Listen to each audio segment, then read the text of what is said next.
You're crazy if you think I'm going to explain to you why I'm wearing a jacket underneath a t-shirt. If you want the answers, Sway, you're gonna have to watch the previous video. And I really mean that. I think maybe 8 people have watched it. It's not done well. Go watch the last one to make this one feel worthwhile. Do that after you've watched this one though. This one's going to be a much better video anyway. This is the second, younger, cooler brother to that video. This is the Luigi to that video's Mario. This is the Back to the Future 2 to that video's Back to the Future. This is the Get Out to that video's Us if Get Out was released second. This week I'll be covering the DC portion of the Batman and Deadpool DC Marvel crossover event that happened last year in anticipation for the Spider-Man Superman 1 that's coming out. Sooner than I expected, actually. I think it's coming out even before I said in the last video. I think it comes out like the end of this month. Get hyped for it. It's this issue I'm covering. This one and that one. They're the same issue. That's a variant cover.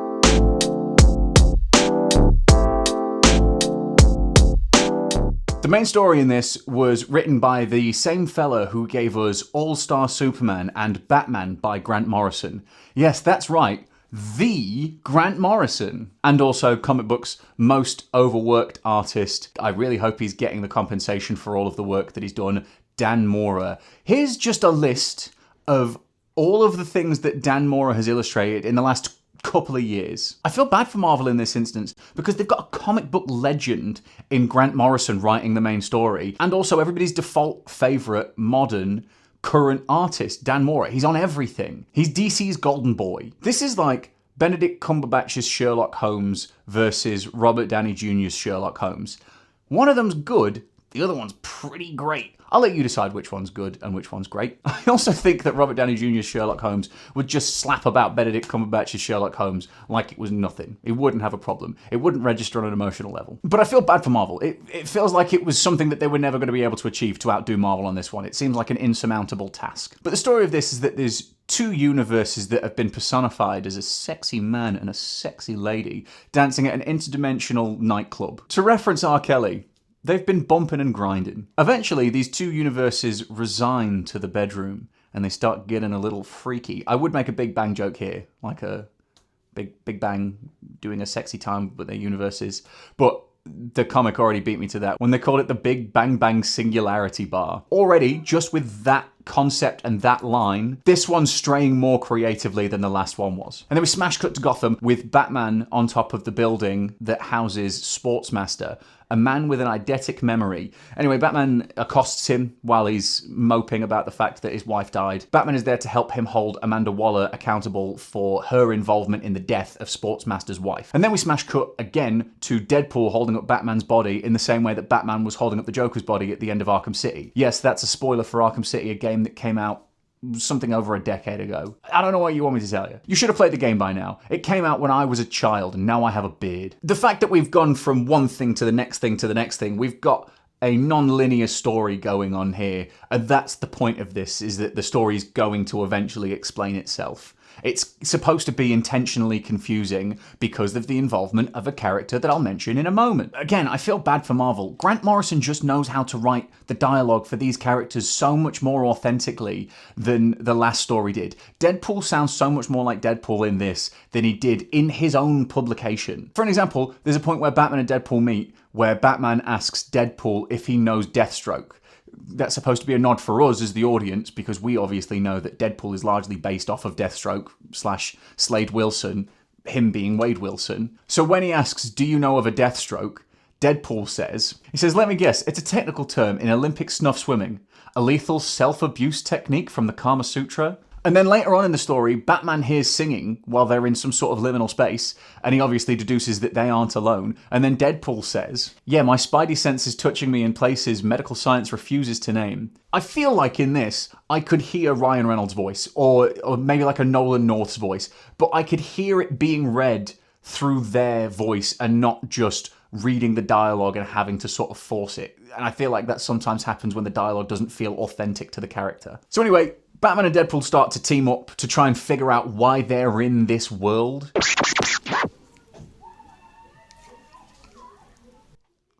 There are children just screaming at each other outside. So Batman and Deadpool team up, and they're trying to figure out why they're in this weird liminal space that's got all these funky characters turning up, like cartoon ninjas and rubber ducks shaped like Deadpool, that I think are also explosives. And so they're on a pedalo, and as they're getting off the pedalo, Batman says something to the effect of, "I'm a detective, blah, blah, blah." The player piano, the hotel reception, the map of Florida, chess. What do all these words have in common? And immediately, my first thought was, man, Batman would be really good at the New York Times Connection game. He'd be so good at it. I bet he would just and he'd have all of them. Whereas I generally get the first two groups of connections, and then I just start guessing, and I just start pressing all the words in different combinations until I get the thing that's like, oh, 3 of these words were in the same connection. And that's how I win. So this is when we catch up to the reason why Batman had all those arrows thunked into him. They come to the conclusion that they're in some sort of combined forced hallucination, and Batman, after speaking to Deadpool, decides to put a test to his plot armor. He uses his body as a human shield. Thunk, thunk, thunk, thunk, thunk. And then we're caught up to the reason why Deadpool was holding Batman's body. We come to the most upsetting visual other than when characters have got no mouth. As somebody who loves to talk, I hate the visual of seeing a person with no mouth. It makes me feel really sick at the pit of my stomach. But we find Cassandra Cain with her fingers poking through Batman and Deadpool. Also, just on a side note, don't you think that it looks like a bumhole when she does that to Wolverine in this scene from Deadpool and Wolverine? And then we get rushed back into the shared hallucination that Batman and Deadpool are having when Deadpool chucks Batman's body into a Lazarus pit. And then we get the emergence of a fan favourite 90s amalgam character, Dark Claw, who's a combination of Batman and Wolverine. He's a character from the 90s, and for everybody who wasn't there, I was there in 99, I was born, and then immediately started retaining information. Look at me. Look at the size of that kid's forehead. There's no chance that that baby doesn't remember everything that he's ever seen. But things were a lot more extreme in the 90s. It was extreme and radical to the max, baby. So Dark Claw is a combination of these two characters who's got batarangs for claws. That's pretty radical, dude. And then we have a battle between Deadpool and Dark Claw. And before he has chance to say it, you have to realize that Dark Claw has a healing factor, because Deadpool slams a giant number 5 key into his face. And look at this. This is immediate death. It doesn't matter how much plot armor you have. You're dead now. But then he regenerates his face and he's fine. And it gets to a point where Deadpool and Darkclaw don't really have anywhere else to go. They're just fighting back and forth. But they're both pulled out of this hallucination world when Damian Wayne Robin jumps on the head of Cassandra Cain and starts bashing it like a bongo. Much like that one scene in The Simpsons where Homer plays Mr. Burns' head. Typical Damian Wayne. And now we're in the jungle where Batman and Deadpool were having their minds mangled by Cassandra Cain. And now we happen upon some shadowy, mysterious guy. I believe they're alluding it to being Grant Morrison, who's got a typewriter and it can typewrite things into existence. It can change canon. He's making things happen as the story progresses. And this leads to the creation of a character called Deadbat, a new amalgam character where it's a combination of Batman and Deadpool. And he severs the head of Cassandra Cain, just as these two universes that I'd mentioned at the beginning come to their climax. He's done it again, folks. Deadbat has cut off the head of Cassandra Cain. Batman and Deadpool have split and gone their separate ways. And Deadpool has taken Cassandra Cain's head back to his universe. Batman stops before he goes back to his universe to ask Grant Morrison, the shadowy typewriter guy, if he could use that typewriter one more time to bring back Sportsmaster's wife. And then we get the wrap-up of everything. I believe this is also now the walk of shame for the two universes. They've had their dingy hookup and now they're parting ways. I've said already, I feel bad comparing this to the Marvel publication side of this from last week, because the DC side of this has been so much more creative in its storytelling. It took creative risks. It wasn't just these two characters meet, they fight for a bit, and then they're mates. Classic Weekly Planet reference. There is more substance to it than that. The characters felt a lot more authentic to themselves. I do love Greg Capullo's art. I've said last week, I feel like it was let down. But Dan Mora really puts on a show for this. This is everything that I need a comic like this to be. It's fun and it's colourful nonsense. And it's pretty weird with the combination. It's done some weird shit. Oh, come on, man. Look it. All right, I'm going to be honest. I started filming this on Tuesday. I had a very abrupt cut to the recording session because my tea was ready. I've either been too busy or too tired to come back and record the rest of it. And it's now Sunday. So happy Sunday to all those who celebrate. I was partway through saying that I think the dynamic between Batman and Deadpool in this publication, this side of the publication of the crossover, it felt a lot more considered. Their dynamic felt a lot more true to how Batman would respond to Deadpool and how Deadpool would respond to Batman. Maybe a little bit more emphasis on the fact that Batman really does not like killing and Deadpool really is quite indifferent, sometimes in favor of killing.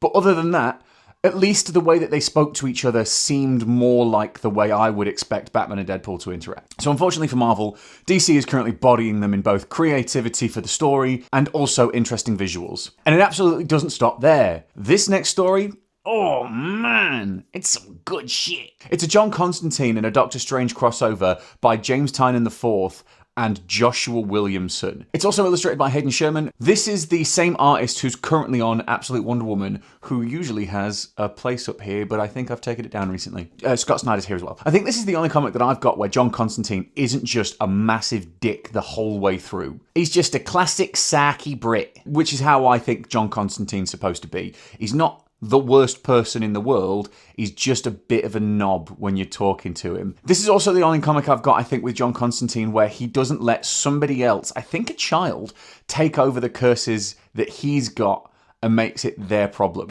In this story, John Constantine seeks out the help of another magical user, turns out to be Doctor Strange, because they're in a universe where the two universes have been smushed together. And you know what happens when two universes get smushed together? You get a battle world. But that's not a story for right now. That's a story for sometime closer to December when we get that happening in... Oh, it's going to happen in Doomsday, surely. So Constantine seeks out the help of Doctor Strange, and when he gets there, Doctor Strange invites him in. They're walking through the Sanctum Sanctorum and they're having a conversation about what needs to happen, what's going on, why are they in this situation. And while he's having the conversation, secretly, John Constantine's also trying to put some sort of spell or a hex on Doctor Strange so that he can steal his powers and then sort it out for himself. What a cheeky little Brit. He's just a little silly guy. When Doctor Strange figures out that Constantine's trying to steal his powers, he puts these magical bindings around him and he approaches him, which is a silly mistake because then Constantine, as a cheeky Brit, nuts him right in the nose. He's just a silly little guy. That's some real British shithousery, the kind that I don't think you get very much in America. But then he makes a mistake by freeing himself and then picking up the Eye of Agamotto, which fucks him up. He utters the classic British catchphrase, "Oh, bollocks." Constantine picks up the Eye of Agamotto and he realises that they could both individually use their magic together to separate their two universes again. So that's what they do. They set out to separate it. They split Mephisto and Neron. I have no idea if that's how you pronounce that name. It's one of those words where I've only ever read it and I don't think I've ever heard anybody say it out loud. So I've always called him Neron, and it might be wrong. Neron? This is how it's spelled. You tell me how that's supposed to be pronounced. But he separates those two, and he separates Ghost Rider and Swamp Thing while they were having a fight. Then right at the end of the story, Constantine and Doctor Strange have a little bit of a flirt with the idea that they could have a crossover again in the future. If they do, I need it to be this same creative team. I need it to be James Tynion IV, I need it to be Joshua Williamson, and I need it to be Scott Snyder. If this wasn't a Deadpool and Batman crossover, and it obviously has to be to make sales, because Batman's everybody's favourite character and Deadpool's had a recent spike in popularity, just a John Constantine and a Doctor Strange crossover where they are trying to separate universes, I think would be a really good story if it had a little bit more time to flesh it out. This has been very fun. I would have liked to have seen a little bit more maybe, but that's just because it's so good and I want more of it. So whoever needs to be put in an email chain to make sure that these guys do this story again but longer, get that email chain going. The magic of this story, do you see what I did there? Is to have the juxtaposition between the sparkly, crackling, wonderful magic in Marvel and also to then have the filthy, dingy, ragged, DC cursed magic. This is illustrated through the comic. This is John Constantine's point at the beginning, because he turns up and he explains the difference between the two universes to Doctor Strange, and he explains it by saying, "See, where I'm from, the shadows are a little darker. We're creatures of mystery and secrets, scary stories that you tell in the night. You don't tell our stories to figure out what's good in your heart. You tell them to dig into the deepest, darkest corners of the human mind and grapple with what lives there." This is personified by a couple of different characters, and I've mentioned them already, and I'll go ahead and mention them in a second. But you also have Doctor Strange pushing back on it, where Doctor Strange is essentially sat there going, "Actually, my universe is pretty dark and scary too. We can be brooding as well." But you have Mephisto, who is the Marvel devil stand-in, and you've got Neron, who is the DC Devil stand-in. And you've also got Ghost Rider and Swamp Thing. And honestly, that was probably done so that you'd get some additional characters thrown in there, some nice visuals, something for the artists to draw as well, something to illustrate those 2 points. The characters that we get from DC, historically, and also typically, are a little bit more grungy and grimy and gross, and they have unfortunate lives. Other than Superman generally, and even then he's got like a whole planet of dead people, and also a lot of the time both of his parents have died. Whereas in Marvel, I think the characters lean a little bit softer. They've got a little bit more fluff to them most of the time. I am being very general here. They've got a little bit more fluff to them most of the time compared to DC characters who often have just horrible lives and live in a horrible place. Gotham would be a horrible place to live if it were a real city. I also want to give a specific shout out to Hayden Sherman for his paneling in comics, both in this and also in Absolute Wonder Woman. He doesn't ever seem to stick to a solid format and structure. Everything's always weird shapes, but it's all smooth. It's all very easy to follow, but it's a very creative take on paneling in comic books. He's very, very good at this. Shout out Hayden Sherman. If you've gotten this far into the video and you haven't subscribed yet, come on, man, please. What do I have to do? I don't want to be at the failed influencer portion of the failed influencer to OnlyFans model pipeline, but if you all don't start interacting a little bit more, I'll get there. And you don't want to see what happens when I start an OnlyFans. Oh boy. If you don't want me to start an OnlyFans, you all better start subscribing. And again, now at this point, DC's gone 2 for 2 against Marvel. And it's not going to change. We're about to hit 3 for 3, baby! Because we've got the reunion of Tom Taylor and Bruno Redondo. That is the exact reason why I got that cover. Tom Taylor and Bruno Redondo did a 7-volume run on NightWing in the last couple of years. It is a generational run. It's so good. I got the first one and then immediately ordered the next 5, going, this is going to be so good, I cannot wait for this. The only reason why I didn't order all of them is because I was waiting for the trades to release. The story in this is pretty great. The story is that X-23 Wolverine has come to Gotham with her sister, and her sister seems to have gone missing. She's tried to enlist the help of the Dark Knight, and instead has ended up with NightWing, the next best thing. Actually, their pairing is a lot better than something like the Batman and Wolverine thing from last week by Frank Miller. That was dog shit. Yeah, that's right. Another dig at you, Frank Miller. Please, please hang it up. Your legacy is being deteriorated every 2 seconds by the things that you do. For example, look at this Teenage Mutant Ninja Turtle art that he did this week. Oh, just please stop, man. We like you. Please. Put it down. So anyway, X-23 Wolverine and Nightwing head towards the sewers in search of Gabby, who is X-23's sister. They end up in the sewer system searching for her. While they're in there, it's revealed to Wolverine that Nightwing doesn't have any sort of powers and abilities, which obviously impresses her because however dangerous any situation she is in, she has a healing factor. Nightwing's out here just doing it for the love of the game and hoping that he doesn't get stabbed fatally. I think most of us are walking around life hoping that we don't get fatally stabbed. So they're searching through the sewers, and eventually they come across the scent of death, and it turns out that it was a pile of bones in an opening in the sewers, and Gabby, who, like I said already, Wolverine's sister, is in a cage suspended from the ceiling. I'm going to cut to the chase here. It's revealed that it's Killer Croc who's done this.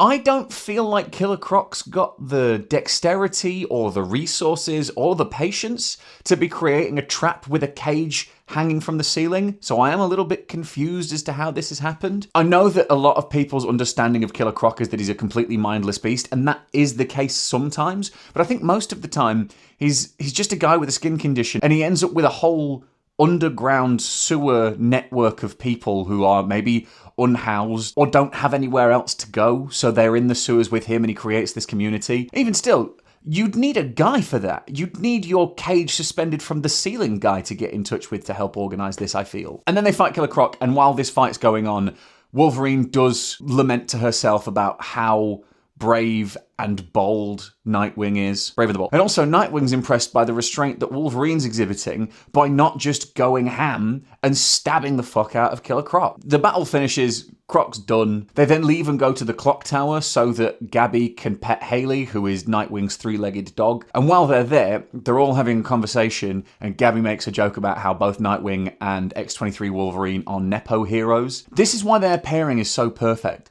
because as that Nepo hero comment has been made, made, they both have a realization that they have this shared perspective, that they have to live up to these statues of these giants that came before them, who are the best there is at what they do. And then we get an incredible splash page where Nightwing and Wolverine are sat on top of the clock tower, and we've got these huge, looming, but inspirational figures in Batman and Wolverine projected into the clouds. Like I've said, the DC section of this has been so much better than the Marvel section of this. So much so, just with those 3 stories, I completely forgot about everything that happened in the next 2 stories that I'm going to talk about. They are also both significantly shorter and consistently less interesting than the previous stories that we've got, but they're so good that I can sort of discount that. The story in this is by these guys, and it's just a little bit of fun thrown in at the end. It's just Harley Quinn and the Hulk fighting some mutated hot dogs. That's pretty much the whole story. There's nothing else to get into. I'm sorry, like there's no deeper meaning to this. It is just something thrown in at the end to have a little bit of levity, I guess. I would have liked to potentially have seen a possible parallel between the Hulk and Harley Quinn, with Bruce Banner being trapped by the actions of the Hulk, an aggressive man, and Harley Quinn also feeling like she has no control in her life when she was partnered with the Joker. I think that could have been something interesting, a parallel there maybe, especially with her psychiatrist background. However, that's not the way that they chose to proceed with this. It's just silly comic thrown in at the end. Ha ha ha, we're all having a fun time. If I was going to compare this to the comic last week, I'd say it's not quite as good as the inconsequential but still entertaining Daredevil Green Arrow crossover, but I would probably say it's better than the Guardians of the Galaxy Green Lantern crossover, because that was 2 pages and then there wasn't really a whole lot happening. So it'd probably sit in that order. So Daredevil Green Arrow, Harley Quinn the Hulk, and then Green Lantern and Guardians of the Galaxy. And finally, we come to the Miss Marvel and the Static Shock crossover by these guys. This is probably a good time to say, hey, DC, maybe we should focus on a character like Static Shock a little bit more. Maybe it'd be cool if they could be the titular character of a canonical ongoing series. Focus on characters like this for a little bit. People fucking love Static Shock as well. Do you know how much I loved Static Shock as a child? I used to watch all of those cartoons. Give them a good creative team and make a good Static Shock comic. You've been warned. I'll come for you, DC. Don't think the fourth wall will protect you. I'm the Deadpool of this story. This story specifically, nothing much happens. It's got a good message, but it doesn't really have the time to execute anything in a meaningful way. The message being, the neighbors that you've got that you don't know, all you need is a little bit of connection, and then you might have an additional person in your community to rely on. Essentially, it's saying, you should have a community that you can rely on. Life's hard and you need these people around you. That story's portrayed through a battle where Miss Marvel and Static Shock team up to fight some sort of sewer kaiju. Looks like it could be a frost giant, maybe. I'm not 100% sure. The point that they're trying to get to is these 2 people were strangers and then they came together to achieve a larger goal. That's it. That's the full comic. I think this issue of the Batman and Deadpool crossover is infinitely better than the Marvel one, which I said it last week and I'll say it again now. That is indicative of where these 2 companies are. DC is killing Marvel. Marvel are consistently disappointing the people who buy their books. They've been dipping significantly in the comic publication. They've been dipping significantly from the highs that they achieved with the cinematic releases. I understand that everybody's struggling now cinematically, but Marvel used to just be a consistent powerhouse that could never fail at the box office, and then they've had a fair few duds. I mean, we'll see what happens when Spiderman comes out, and we'll see what happens when Avengers Doomsday comes out, both of which I predict will do very well. And then this is also leading up to, I believe, this week's release of Superman and Spider-Man. I feel like I've got high hopes for the DC publication of it, and I have slightly lower hopes for the Marvel publication side that I think is releasing a month later. However, those lower expectations could mean that Marvel exceeds it, and I'm pleasantly surprised. Having high expectations does set a lot of people up for disappointment. I think Mary Jane said that. And I would now like it if everybody who's watched this video could leave a comment as if you were giving me some sort of performance review at a workplace. And I've had so many performance reviews just at this workplace alone. So I'll know that if you're saying something nice about me, you're a filthy liar. That's not how this goes. You haven't done this before. You're supposed to be mean. I think you're supposed to neg me. You're supposed to do a little bit of light workplace negging. So if you could leave some performance review workplace negging in the comments, that'd make me feel just at home, please. Kaboom.